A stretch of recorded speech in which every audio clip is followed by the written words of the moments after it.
절망 속의 희망, 땅 구매 이야기. 예레미야 32장 1절에서 15절 말씀.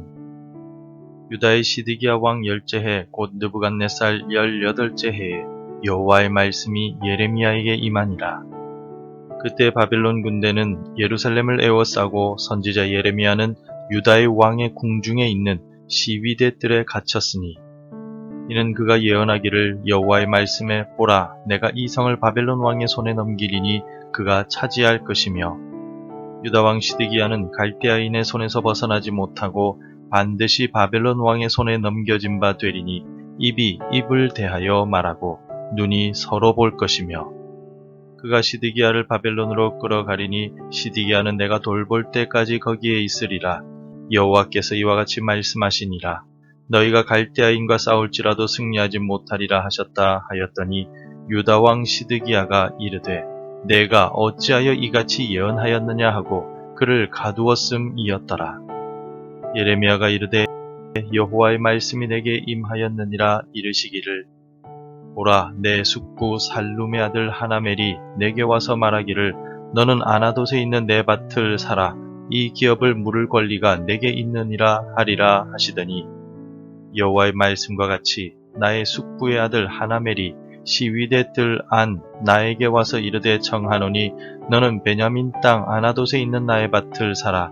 기업의 상속권이 내게 있고 물을 권리가 내게 있으니 너를 위하여 사라 하는지라.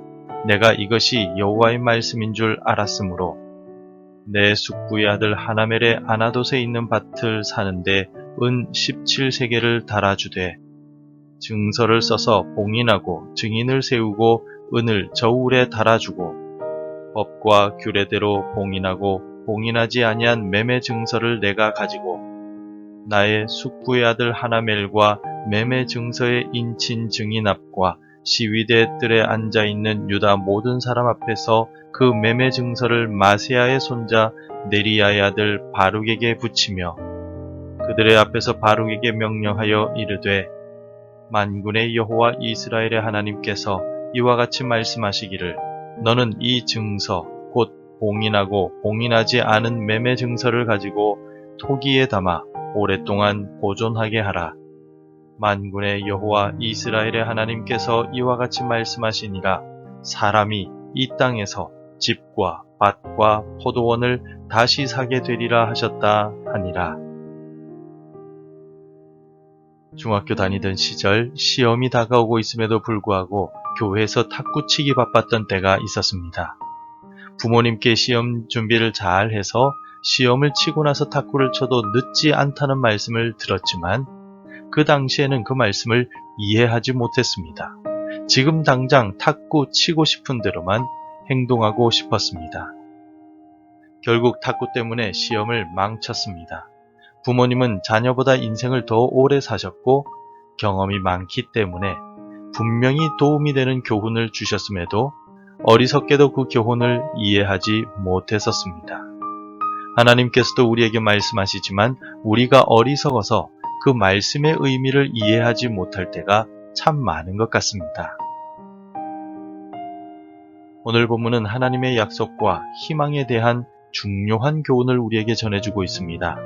지금 현재 예루살렘이 바벨론 군대에 포위된 절망적인 상황 속에서 하나님은 예레미야에게 놀라운 지시를 내리십니다. 땅을 사라는 것입니다. 이러한 말씀은 언뜻 보기에 비합리적으로 보이지만 실제로는 하나님의 신실하심과 미래에 대한 희망을 보여주는 상징적인 행동이었습니다. 오늘 우리는 이 말씀을 통해 어려운 시기에도 하나님만을 신뢰하는 법에 대해 생각해 보고자 합니다.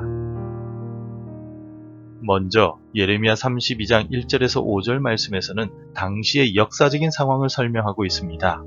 예루살렘은 바벨론 군대에 포위되어 있었고 예레미야는 왕궁 시위대 뜰에 갇혀 있었습니다. 그는 백성들에게 바벨론에 항복하라는 메시지를 전했기 때문에 반역자로 여겨졌습니다. 예레미야는 하나님의 뜻을 전했을 뿐이지만 시드기야 왕과 백성들은 이러한 하나님의 뜻을 받아들이지 않았습니다. 이 같은 상황 속에서 하나님은 이번에는 예레미야에게 놀라운 지시를 내리십니다. 그의 사촌 하나멜이 와서 아나돗에 있는 밭을 사라고 할 것이라는 예언입니다. 실제로 하나멜이 찾아와 예레미야에게 기업 물을 권리가 있으니 밭을 사라고 합니다. 예레미야는 하나님의 말씀대로 은 17세겔을 주고 그 밭을 사게 됩니다. 내숙부의 아들 하나멜의 아나돗에 있는 밭을 사는데 은 17세겔을 달아 주되. 밭을 사라는 하나님의 명령과 예레미야의 이러한 행동은 단순한 부동산 거래를 의미하는 것이 아닙니다. 예레미야가 밭을 사는 행동은 하나님의 약속에 대한 믿음의 행위였습니다. 예루살렘이 곧 함락될 상황에서 밭을 산다는 것은 매우 비합리적으로 보일 수 있습니다. 모두가 포로로 끌려가거나 죽을 수도 있기 때문입니다. 하지만 예레미야는 하나님의 말씀을 믿고 그 말씀대로 순종하였습니다. 이 장면에서 우리는 중요한 교훈을 확인해 볼 수 있습니다.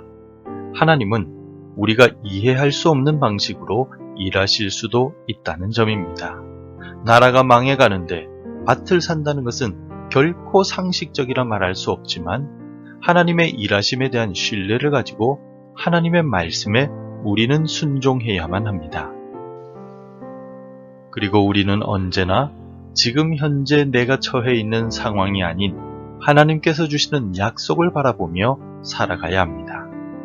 또한 믿음은 행동으로 나타나야 하는데 예레미야가 실제로 밭을 샀듯이 우리의 믿음도 구체적인 행동으로 표현이 되어야만 합니다. 예레미야처럼 하나님을 신뢰하며 하나님의 말씀에 순종하고 실천하며 오늘을 살아갈 수 있기를 바랍니다. 이어서 예레미야 32장 6절에서 15절에서는 땅을 사는 과정과 그 의미가 자세히 설명되고 있습니다. 예레미야는 하나님의 지시에 따라 밭을 사고 그 증서를 작성합니다.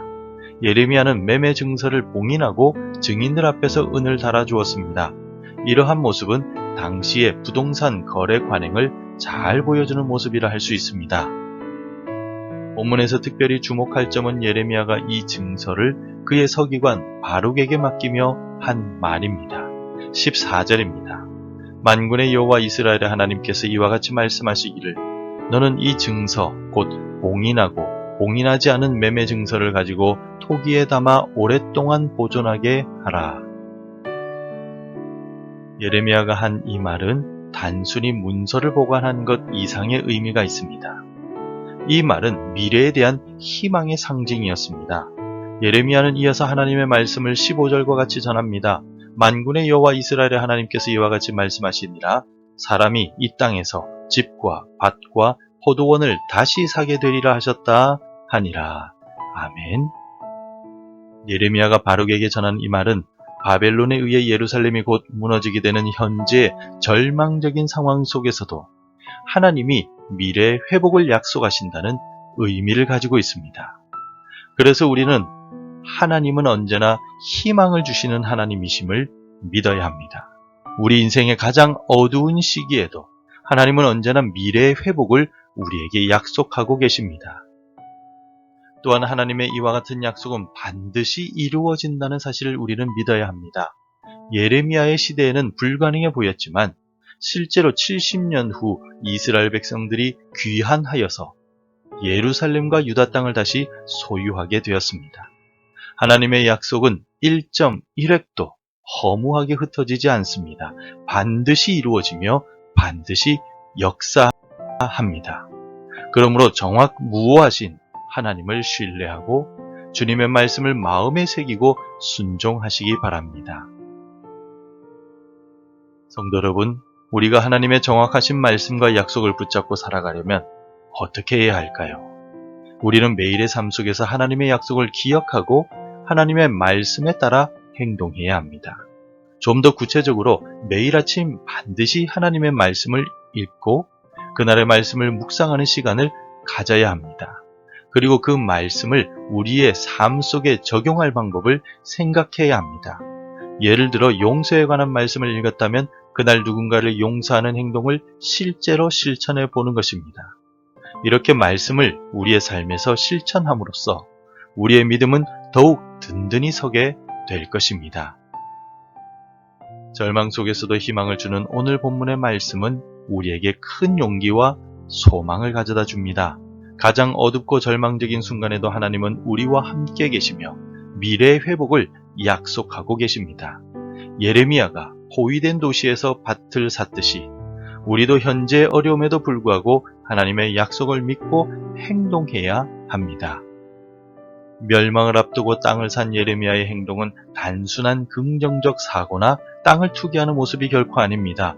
예레미야의 행동은 전능하신 하나님에 대한 깊은 신뢰와 하나님의 말씀에 대한 확신에서 나오는 것입니다. 우리가 직면한 상황이 얼마나 어렵든지 하나님의 계획은 우리에게 희망과 미래를 주시는 것이라는 사실을 잊지 마시기 바랍니다. 예레미야 29장 11절에서 하나님께서 이렇게 말씀하셨습니다. 여호와의 말씀이니라 너희를 향한 나의 생각을 내가 아나니 평안이요 재앙이 아니니라 너희에게 미래와 희망을 주는 것이니라. 오늘 우리는 각자의 삶에서 믿음과 순종으로 밭을 사는 행동을 할 수 있기를 바랍니다. 하나님의 약속을 믿고 그 믿음을 구체적인 행동으로 표현하는 삶이 바로 그와 같은 삶입니다. 그리할 때 우리는 하나님의 신실하심을 삶 속에서 경험하게 될 것입니다.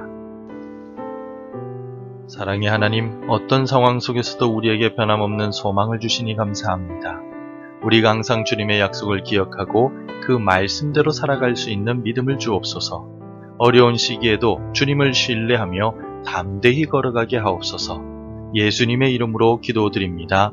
아멘. 계속해서 함께 기도해 주시기 바랍니다. 신실하신 하나님의 말씀을 확신하며 살아가게 하옵소서. 하나님의 말씀을 삶 속에서 행동으로 실천하게 하소서. 교육부의 여름 행사를 인도해 주옵소서. 날마다 주께 더 가까이 가는 삶이 되게 하옵소서. 오늘도 말씀대로 살아가며 열매 맺는 하루가 되시기를 축복합니다.